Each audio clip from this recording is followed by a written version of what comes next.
Okay, for today we are going to talk about some or any.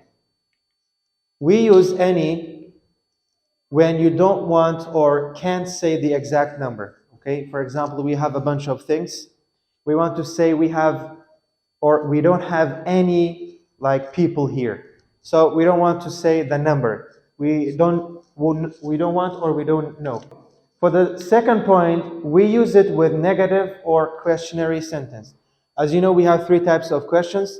We have question, negative, and positive. For this one, we only use it with negative and questionary sentence. The third point, use it with countable and uncountable names.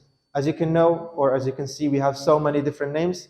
We have some of them which we can count them, like we have people or we have police. But we have some other names that we cannot count them, like sugar, water, things like that. That was about any. And now moving on to some.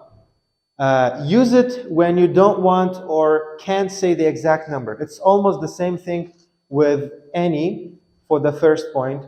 But for the second point, which is the main difference between them, is use it with questionary and positive sentence. Okay, for that, we use it with only positive and questionary sentence.